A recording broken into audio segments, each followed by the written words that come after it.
Welcome to the podcast. I took a week break. This is your host of Random Nerd 2016/Kevin. And of course, this is the weekly podcast where I talk about the comics coming out this week. And of course, this week, April 14th or 13th, if you're a DC fan, we got a lot of books. I didn't talk about I did talk. I made an episode. Because of work, I stayed overtime. I couldn't edit. So I'm going to edit part of it today and edit the other half tomorrow, so I don't have to suffer so much. It's a long episode, but yes, if you are a fan of Marvel, DC, or Indies, I talk about at least a little bit of everything.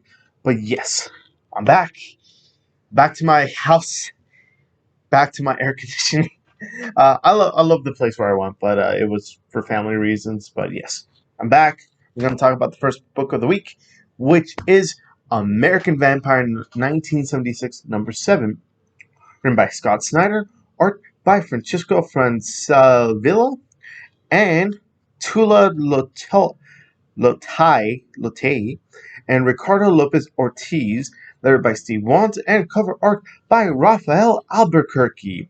The price of the book is $3.99, and before I go to the description of the book, it is a black label book, so it is not for your younger kids. It is darker. It is bloodier. I will say that. Those books are sometimes like that. Or they just want to say a curse word. I don't know what Black Label is anymore. But yeah, the price of the book is $3.99, and let's go to the description of the book. Part 7. Before Skinner and Pearl were reunited and the Beast returned before 1976, the fight to protect humanity persisted. The special anthology issue presents new stories from the unseen era between American Vampire's second cycle and American Vampire in 1976, bridging the VMS turbulent past with a nation's uncertain future. Jim Book and Pearl will test their new partnership on a mission to uncover new DNA technology in the fight against the Beast. Travis and Gus enjoy a rare, carefree moment in exile, and a deathbed vision reveals the truth about George Washington's pact with the Council of Verse and America's role as a haven for persecuted monsters. So, the way the last issue left, I thought was really good, but of course, it's I believe either an 8, 10, or 12 issue maxi series. So, it's not a good jumping off point, but if I do recommend it, as a reader who's never read American Vampire, it is number 1, 1976 issue number 1. It was a pretty good jumping on point. They give you slight references to the other histories, but I like Scott Snyder. It's a good book. It's no hero. No one's really a hero, so yeah. But not a good recommend. Next up, we got another DC comic. We got Batman the Detective number 1, written by Tom Taylor, penciler, inker, and cover art by Andy Kubert, and the colors and cover art by Brad Anderson, and letter by Clem Robbins, and that's it. The price of the book is $3.99, and this is the description of the book. The Detective Part 1. An epic tale begins that will take Batman on a harrowing, action-packed European adventure in a new miniseries by superstar creators Tom Taylor and Andy Kubert. A horrific tragedy in the United Kingdom sends a very personal and deadly message to the Dark Knight, one that will draw Batman out of Gotham City to investigate. From the moment he lands in Europe, Batman will face a difficult investigation and unheard of adversaries and find the assistance of a new partner once more. All in the hunt for the villain known as Equilibrium. New villains, new allies, a thrilling overseas adventure begins for the Dark Knight, starting with an exercise 26-page doubt story. So yes, it's 6 issues, so this is part 1 of 6. I'm excited. Tom Taylor is writing a Batman book. It's Tom Taylor. That's all I gotta give you. Tom Taylor has written DC's. He's written Injustice. He wrote Spider-Man.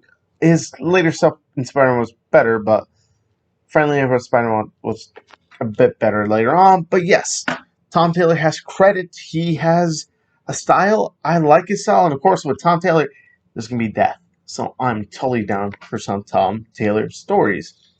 He's writing Batman, so I'm down. I just wish DC would stop doing Batman. I would love Tom Taylor to do a Green Arrow story. DC, please give me a Green Arrow story. I want Green Arrow. He's the leader of Justice League apparently, but we'll see. A good jumping on point. Yes, it's a new number one with Tom Taylor. I think it's a good creative team. It's a good jumping on point. Next up, we get another Batman book. We got Batman Urban Legends #2, written by Brandon Thomas, Cecil Castellucci, Matthew Rosenberg, Chip Zdarsky, and art by Eddie Burrows, Ryan Benjamin, Max Dunbar, and Margaret Savage, and cover art by Haitham Habchi. The price of the book is $7.99, and this is the description of the book. Red Hood Part 2, Grifter Part 2, Outsiders Part 2, and Oracle.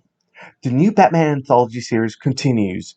In Part 2 of Chip Zdarsky's and Ed Burrows' epic Batman/Robin Hood story, Red Hood's story, Jason Todd has taken a man's life, and now his mission is to keep the dead man's young son safe. But Batman plans to take down Jason before he can make another mistake. Then, in Chapter 2 of Matthew Rosenberg and Ryan Benjamin's senses-shattering tale, Cole Cash earns his pay as personal bodyguard to billionaire Lucius Fox. But what led him to Gotham in the first place? How does the mysterious Halo Corporation play into it all? And which Bat family character does he have an unfortunate meeting with within this chapter? And in Part 2 of Brandon Thomas and Max Dunbar's epic Outsider story, see Katana's perspective on what brought the Outsiders to Japan, who wants her dead, and what her ultimate punishment will be for no longer having her husband's spirit in the Soul Taker's sword. Plus, Barbara Gordon has identified a citywide systematic from a foe she faced before as Batgirl, but this time around Babs may have found a way to defeat her for good as Oracle. So yeah, this is taking the idea of kind of like the Future State books, putting all these stories together and giving you a book. Now, I'm really excited for Chip Zdarsky. He is probably one of my favorite Marvel writers at the moment. It's him, Al Ewing, and Chip Zdarsky. I think those two guys, I think they're brilliant at what they do. But I did like each of the stories. I did like the last issue, but I feel like if you cut like 2 stories, you would have been good. It's a lot to ask, and given you got a big name on the book, Chip Zdarsky is not cheap. He's hot in every book. Everything he writes is gold. In my opinion, just my opinion. But yeah, I'm down. You can pick up issue 1 or just wait for the trade. I think this might be a book better for trade. But if you like Chip Zdarsky, if you like his ideas, I think you'll like this Red Hood story. Now, the Matthew Rosenberg story with Cole Cash, aka what's his name, Grifter. The Outsider stuff was pretty cool. And I'm not too much like I'm getting the book for Chip Zdarsky. That's pretty much it. But I will say how the story is. They're not bad. They're pretty enjoyable. So if you got about 20 to 30 minutes to crunch, it's a pretty nice read. So there you go. We're gonna go to the next book, which is a DC book. We got Challenge of the Super Sons #1, written by Peter J. Tomasi, art by Max Raynor, and cover art by George Jimenez. The price of the book is $3.99, and this is a description of the book. The boys are back, picking up where the sensational adventures of the Super Sons left off. The Super Sons of Batman and Superman are back in the spotlight and ready to give evil a good spanking. But are Robin and Superboy in over their heads this time? A mysterious woman from beyond time has appeared to the DCU's favorite sons, and her arrival heralds a certain doom. That's a hint, everyone, of things to come. In fact, it seems she sent the boys on a bogus journey that they've already returned from. Huh? What did the boys learn when they were whisked away? Why on earth do they have to save the Flash from instant death. Tune in for the first chapter in the most epic odyssey Robin and Superboy have ever been on. So yes, to see Peter J. Tomasi back on a title that really we need again, I want to see this. Can we get a crossover with Peter J. Tomasi and Joshua Williamson writing a Super Sons book? Because Joshua Williamson's writing the Robin book that's coming up this month, I believe, or next month. It's only 7 issues, but just to have Peter J. Tomasi in a book, I'm excited. I loved Super Sons. I loved his Adventures to Super Sons. I loved his detective work. I'm just happy to see him back. And his Superman run. I mean, yeah, you can't go wrong with the guy. He knows how to write Batman. He knows how to write Jonathan Kent. And yeah, but then again, Philip Kennedy Johnson is writing Jonathan Kent. So I will give Philip Kennedy Johnson a try. So far, he has not disappointed, even though I am far behind. I'm on like 3 to 4 weeks behind. Okay. But yeah, we're going to go to the next book. Before that, if you want to follow me on Instagram or Twitter, the links to my Twitter and Instagram are down below, or you can find me at the channel's name at a random nerd 2016. I have the same handle for all my social medias, just for Twitter and Instagram, and of course you could DM me there for any comic book related question or talk about TV shows or movies. That's about it. And links to my friend's music, who he did earlier in the podcast. I just can't find the file because I'm too busy. And to the websites I use, MidtownComics.com and LeagueofComicGeeks.com. Very useful websites because I use it for release dates. But yes, we're going to move on, of course, to the next book, which is a Marvel book. We got Children of the Atom, #2. Written by Vita Ayala, the head of X himself, Jonathan Hickman. Art by Bernard Chang and colors by Marcelo Miolo and designer by Tom Mueller and cover art by R.B. Silva and Jesus Aburto. The price of the book is $3.99, and of course, this is the description of the book. Breakout. A local prison riot is quickly turning into an escape, and the only ones who can stop them are a bunch of high schoolers? The strangest teens of all are on the case. Guest starring The Avengers.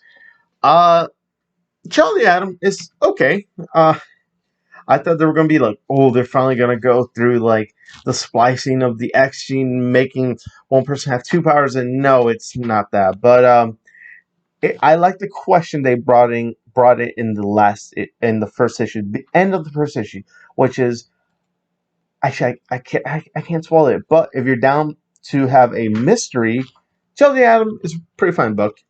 You don't have to. You can read the first issue, say, I don't want to read it. I just read it. I don't care. Or be like me, where I read it and I'm like, I'm intrigued to this new X-Men world that Jonathan Hickman is building. There is an end goal to Jonathan Hickman's X-Men. I feel it. I think we're just in the second year. So I'm still down for anything Jonathan Hickman is tied to. So yes. I'd give it a good jumping off point. Next up, we got by another Marvel comic. We got Fantastic Four #30, written by Dan Slott. Art by Z. Carlos, colors by Jesus Berto, lettered by Joe Caramagna, designer by Carlos Lau, cover art by Mark Brooks. The price of the book is $3.99. And of course, this is a description of the book. Friends and enemies. Marvel's first family are divided at each other's throats. As the earth-ending threat of the King in Black rages on, half of the Fantastic Four are nullified and out to destroy their remaining friends and family. If it weren't enough, an ancient force has reemerged in the multiverse. Who or what is the Reckoning?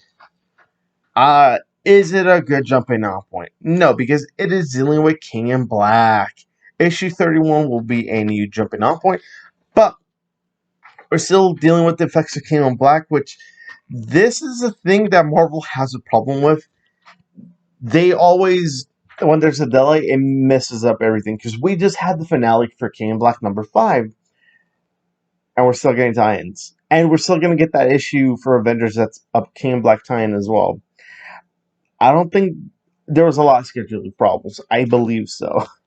But not a good jumping off point, of course. It's a King in Black, so if you're not reading King in Black, you're like, I don't care for King in Black. I don't want to read this because it's signed to King in Black. It's fine. Skip it. Issue 31 will be a new jumping on point. Okay, we're going to move on to the next book. I just got to clear some space. We got another Marvel book. We got Guardians of the Galaxy number 13, written by Al Ewing, art by Juan Frigeri, letter by Corey Patet, and cover art by Brett Booth and Guru EFX and Adelso Corona. The price of the book is $4.99, and this is a description of the book. We're superheroes. The new age of space starts here. They were soldiers, misfits, mercenaries, thieves, and a family. They were heroes, but times have changed. The galaxy no longer needs heroes. It needs superheroes. Now when the call goes forth, whether it's from a stranded team of planetary explorers or Emperor Hulkling and his Kree/Skrull alliance, the Guardians of the Galaxy answer. The new age of space brings a new artist, new headquarters, new costumes, new teammates, and an all-new enemy you'll have to see to believe. Get on board, true believer. It's going to be the ride of your life. Yeah, I am so down for this. Al Ewing's Guardians of the Galaxy has been really fun. I love it. It's a breath of fresh air that had.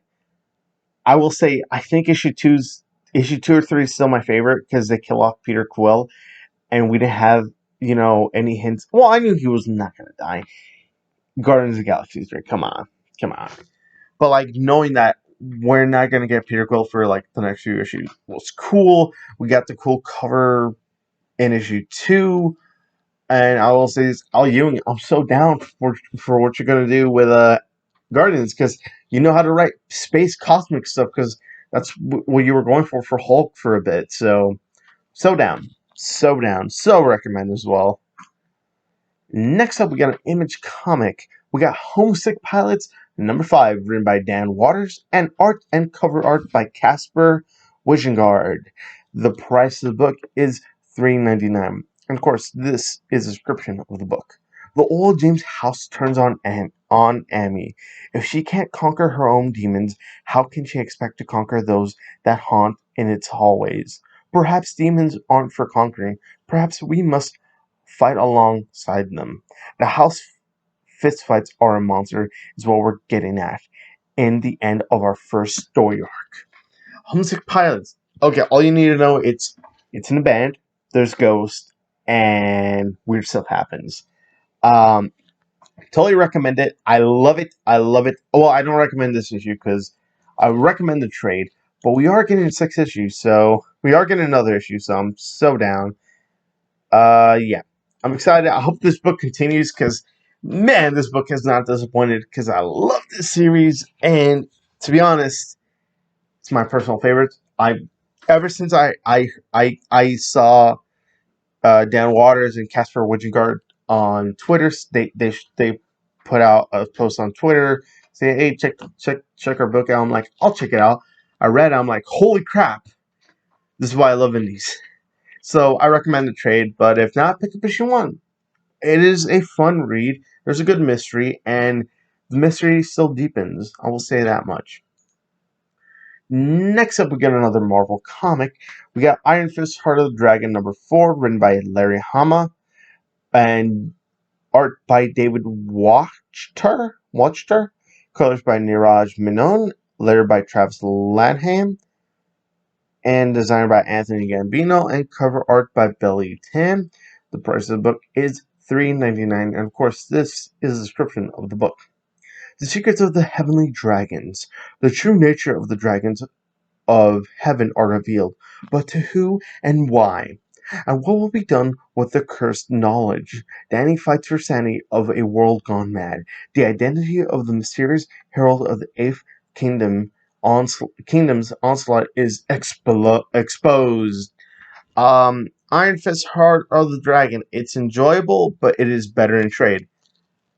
It's only 5 issues, so next issue is the finale. So if you want to read Iron Fist, of course, we've all missed an Iron Fist book and a Luke Cage book and a Jessica Jones book and a Defenders book, but just to have a book with Luke Cage and Iron Fist, pretty fun. If you want to read it, of course, trade. If not, hunt down the issues.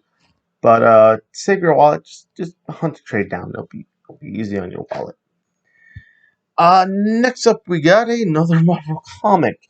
We got Iron Man number 8, written by Christopher Cantwell, art by Angel Unzuste, and lettered by Joe Caramagna, and designer by Carlos Lau, and cover art by Alex Ross. Legendary arts, Alex Ross. The price of the book is $3.99, and of course, this is a description of the book. America's #1 teenager. Tony Stark has vanished in the middle of outer space, and his friends are moments away from death at Korvac's hands. It's up to a shell-shocked Hellcat to dig deep into her mind with the help of an old friend and psychic mentor Moondragon, who reaches across the universe to help Patsy reclaim the once powerful mental abilities she left behind.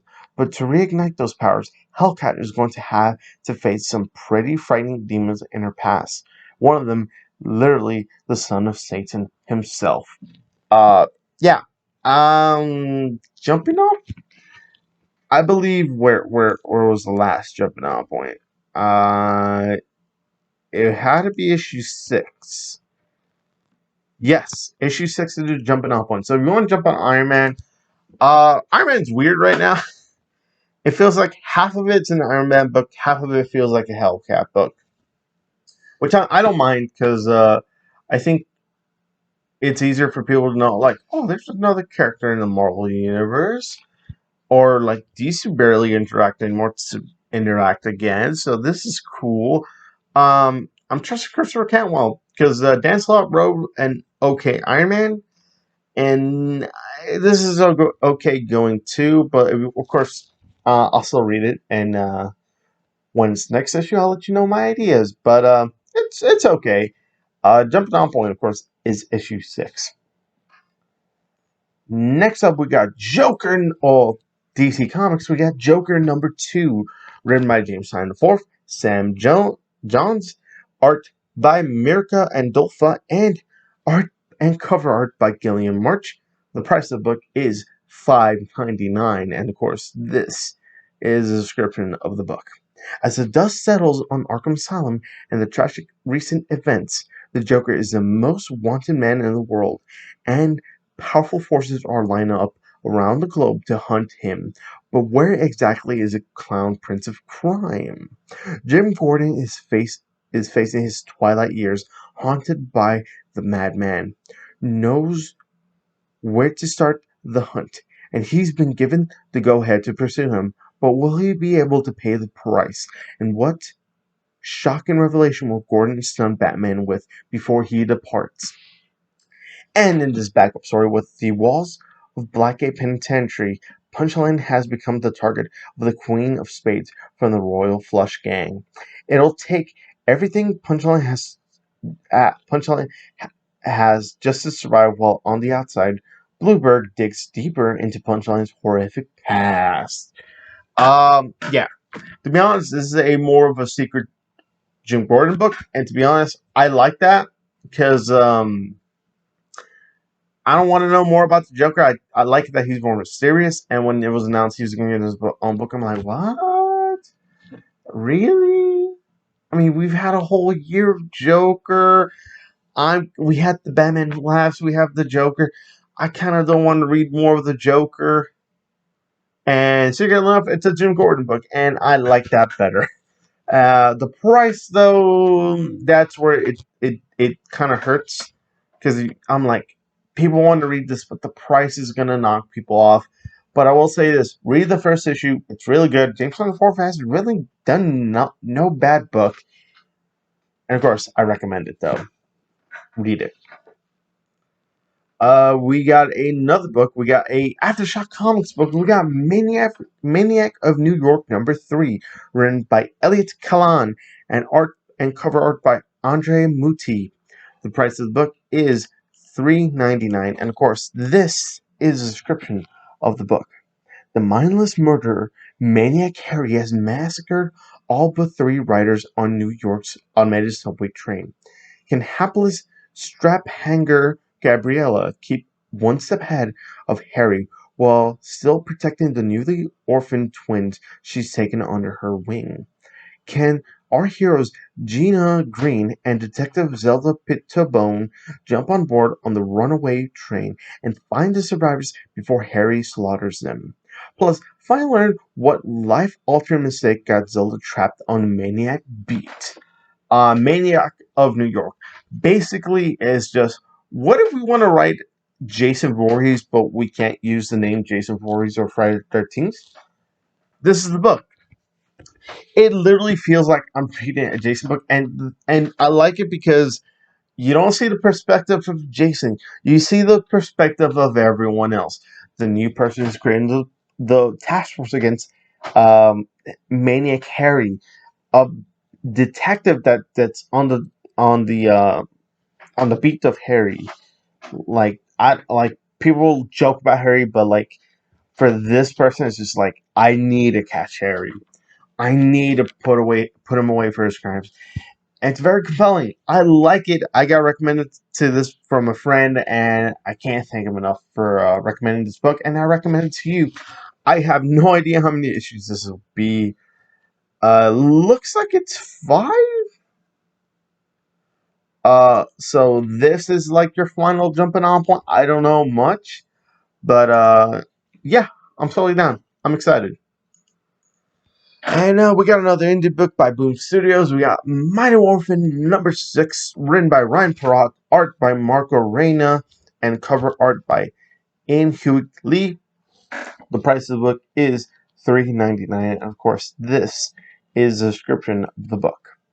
Still reeling from the event, still reeling from the revelation of the new Green Ranger's true identity. The new Mighty Morphin team must join with former Ranger Grace Sterling to save Angel Grove from a new threat tied to Zordon's surprising past. But nothing could prepare the Rangers for the 2 people who stand in their way. If you want a good jumping on point, issue 5 is your jumping on point for Power Rangers. Power Rangers Mighty Morphin. Mighty Morphin has been on this ride for like, who is a Green Ranger? Why is he helping us? Why is he doing this? What secrets are Zordon and, Billy are hiding? And last issue was the culmination of that. We got answers to who the Green Ranger is, what are his motives, and we get more of Zordon's past. So if you like it, read the first trade, and then read issue 6, and read issue 5. I don't know how the trade for this book series will be, but it's interesting. If you want to read more Mighty Morphin, there you go. Next up, by Vault Comics, we got Picture of Everything Else #3, written by Dan Waters, and art and cover art by Kishore Mohan. The price of the book is $3.99, and of course, this is a description of the book. The Paris Ripper, the artist of deadly paintings, has completed his masterwork, and the city stands poised to change forever. But he is about to be confronted with whatever artist truly fears, a critic who knows what he's talking about. Yes, Picture of Everything Else is a fun story where what if the artist can actually what he does to the painting actually affects our reality. But there's a certain layer of story with his partner, the livelihood of what he lives, and it's interesting. If you want to read it, read issue 1. It's a good recommend. I recommend that.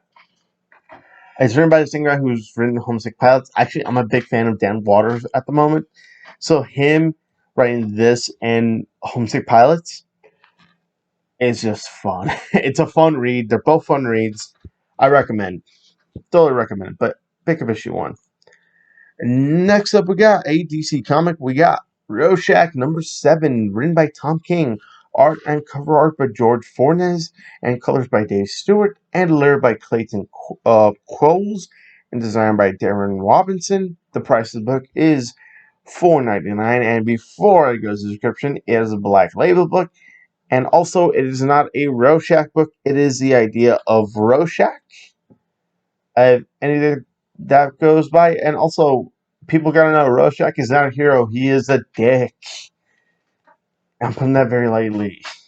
Read the original Watchmen. But yes, yeah, this book is a Black Label book, and of course, with Black Label books, it's not for kids. It's not continuity, or it's whatever DC wants to put for whatever they want to put, because I don't even know what Black Label is anymore. And this is the description of the book. Chapter 7. Will Myerson might have been the creator of the Pontus Pirate, the most popular comic in history, before he put on the Rorschach mask and tried to kill a would-be president. But he's not the only artist who worked on the character. Other artists fell under Will's influence, and now, all these years later, his renowned acolyte has fallen sway to Laura, the #1 Myerson superfan. Is it possible she influenced another comic book legend into playing vigilante? The keys are here. The key here is that the tape the detective is trying to decipher, the one with the seance that has been haunting him since the very first issue. Also, this and a cameo from Dr. Mahanan to boot. I like it. I like the whole idea of, let's dive into a disturbed man called Rorschach, but let's not talk about Walter Kovac. We're gonna see someone else take up the mantle and see how that goes. And no, it's the idea, it's the investigation. Why did someone put on the Rorschach mask? Why they try to assassinate the would-be president of that comic? I like it. The whole investigation's cool. I thought one issue was bad, but then it got better, so I'm so down. Of course, this is not a good jumping on point. Issue 6 was like your last jumping on point. It is a 12-issue maxi series. But if you want to read it and trade it. If you want to hunt down the issues, that's fine by you. But to me, I try to save you on your wallet. Then there you go. Next up, by Aftershock Comics, we got sHonor #4, written by David Pepose, art by Luca Casangudia, and cover art by Andy Clark. The price of the book is $3.99. Of course, this is the description of the book. Since the days of the final war, the Ranger Scouts of America have honed their survivalist teachings for a singular purpose: to conquer the radioactive horrors of the Colorado Badlands.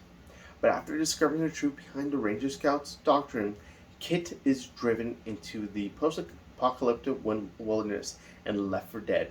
With a savage predator on her trail, Kit must use every ounce of training to survive. But after all she sacrificed, can this true believer endure losing losing her religion? Yeah.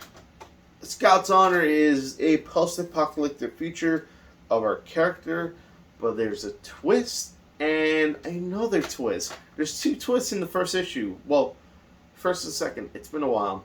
And I like this book. Aftershock Comics is slowly releasing cool stuff, and I like that. Of course, this is issue 4. I do recommend issue 1. If there's a trade, pick up the trade, or if not, hunt down the issues. I don't know if Aftershock Comics releases trades, but hunt down the issues. It's a cool post-apocalyptic future with scouts, and scouts are badasses. There you go. And we're going to go to the next book by Image Comics. We got Scumbag #7, written by Rick Remender, art and cover art by Francesco Mobili and colors by Moreno Dinicio. The price of the book is $3.99.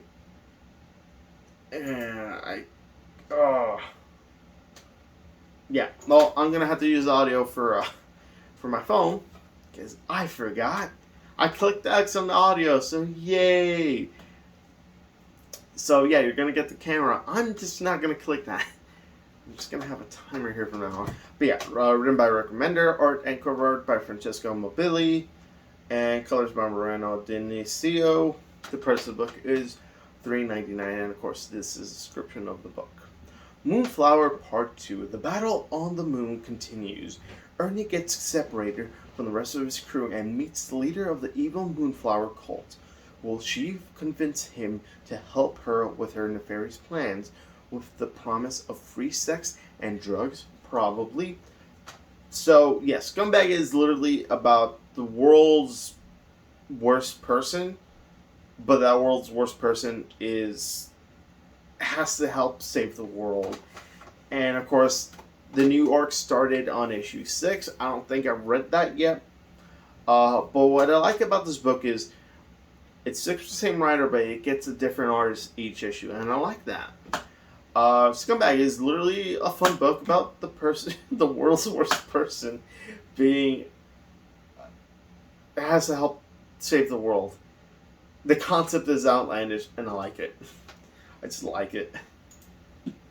Okay, we're gonna go to the next book by Abstract Studio. We got serial number 3, written, art, and cover art by Terry Moore. The price of the book is $3.99, and of course, this is a description of the book. The Santonino killer strikes again. This time, police aren't able to see a pattern that may link dozens of deaths to the serial killer's unique style. While the police investigate Zoe's friends as suspect number 1, Zoe intensifies her search for the female serial killer, who proves to be as clever and elusive as Lucifer himself. Yeah, Serial. It is done in this black and white art. And it's about this girl who's never aged. She cannot age. She stayed the same age forever. And she does things along the road to help her friend. Something happens to her friend, and there's the book. I'm not giving too much away because read the book. Read issue 1 and 2. I think issue 1 and 2 sold out like crazy. So have read this book. It's really interesting. And if Terry Moore ever releases a trade, it's a fun book. Next up, we got 5 more books, and then that's the end of the week. But yes, we're going to go to a Marvel comic. We got ManSpider'sShadow number 1. Written by Chip Zdarsky, art by Pasquale Ferry, colors by Matt Hollingsworth, and cover art by Phil Noto. The price of the book is $4.99. Of course, this is a description of the book. What if Peter Parker became Venom? Peter Parker once put on an alien suit that nearly destroyed his life. But what if he'd never taken it off? Ignoring every warning, Spidey embraces Dark Symbiote, haunted by terrible nightmares and exhausted by endless barrage of bad guys. Peter can't seem to catch a break these days. So when the Hobgoblin attacks, he finds a hero at the end of his ropes and vulnerable to the new dark impulses. Spider-Man is about to change his rules, but is it truly Peter who is in charge? Creative powerhouses Chip Zdarsky, Pasquale Ferry, and Matt Hollingsworth bring you a terrifying tale of a Peter Parker possessed and on the edge. So, of course, I've told you my love for Chip Zdarsky, and this is a what-if book. What if Peter Parker never took off the symbiote suit? So, it's a new number 1. Read it if you want. If you're like, I don't want to read Spider-Man, but I present you this what-if book. What if he never took off the symbiote? And it's written by Chip Zdarsky. Easily sold, in my opinion. That's there. It's sold to me. I just saw Spider-Man, Chip Zdarsky. I'm in. We're gonna go move on to a DC book. We're gonna move on to Superman number 30, written by Sean Lewis, Philip Kennedy Johnson, art by Sami Basri, and Scott Godlewski, and cover art by John Timms. The price is $4.99, and of course, this is the description of the book. The One Who Fell, Part 1, Tales of Metropolis. Superman has received a signal from distant space. An old friend is in deep trouble, and the Man of Steel can help him. By the time Superman and his son get there, though the alien who sent the signal is nowhere to be found, and his people appear to be enthralled by a shamanistic storyteller who warns of an ancient grudge with the malevolent shadow breed. This leaves Clark and Jonathan Kent to ponder just who sent them the distress message. But before they can find the answer, they'll discover that an ancient grudge still has very current consequences. Kicking off a new storyline, this issue pairs Philip Kennedy Johnson and his future state Superman House of L collaborator artist Scott Godlewski. Meanwhile, in the Tales of Metropolis backup story, it's the return of Ambush Bug. Say it ain't so. So we get an Ambush Bug backup and so it's a good jumping on point. You don't need to catch up on anything. Just read this, and you're set. Because last issue, yeah. So last issue was with, it was the Golden Age and Tales of Metropolis. I think that story arc finished in action, if I remember. Yeah.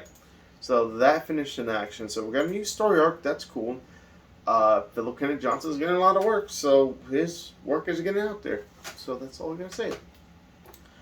Next up, we got Thor. Oh, we got a Marvel book. We got Thor number 14, written by Donny Cates, art by Nick Klein, colors and cover art by Matt Wilson, designer and letter by Joe Sabino, cover art by Olivier Coipel. The price is $3.99. Of course, this is a description of the book. Prey finale. The finale of Prey and the fight of Thor's life. All-Father Thor breaks out of his prison, but Donald Blake has amassed more power than the King of Asgard can know. One thing is certain. When the hammer comes down, only one man will remain standing. Big action and big stakes are at the Donny Cates and Nick Klein special, but you've never seen them like this before. This is the issue you can't miss. And I can't recommend this because it's not a good jumping on point. When was, I believe, issue 9 or 8? No, 8 was issue 9 was the jumping on point. Issue 9 was where Prey started. So if you want to jump on issue 9. If not, wait for a trade. And I think the storyline will kind of capulate in the next issue. I looked ahead while I was doing some work. I'm like, okay, they're gonna have an Odin and Thor book talking like what just happened in Prey. So if not, read issue 15. Next up, we get another Marvel comic. We got Wolverine number 11, written by Benjamin Percy, head of X himself, John Hickman, penciler by Scott Eaton, inker by J.P. Mayer, colors by Matt Wilson, designer by Tom Mueller, letter and designer by Corey Patek, and cover art by Adam Kubert and Jesus Aburto. Oh, the price is $3.99, and of course, this is a description of the book. The Snick Interview with a Vampire. Wolverine takes the fight to the Vampire Nation in a quest to stop Dracula's plot to co-opt his mutant healing factor. But what sacrifices and moral compromises must be made before humans and mutants see the dawn? And of course, if you want to jump on Wolverine, this is it. If you're trying to wonder why Omega Red and Wolverine are working together, you need to read the first trade. But like, if you're not, you're like, I just want to jump on this Wolverine story. This is it. Okay, our final book of the week, which is a DC book, we got Wonder Woman number 771. The price of the book is $4.99. Oh, the writer is Jordie Bellaire, Becky Cloonan, Michael Conrad, art by Paulina Ganuccia, and art and cover art by Travis Moore. The price of the book is $4.99, and of course, this is a description of the book. Wonder Woman's adventure through the sphere of the gods continue as she embarks on a quest with the cunning Ratatosk to search for answers.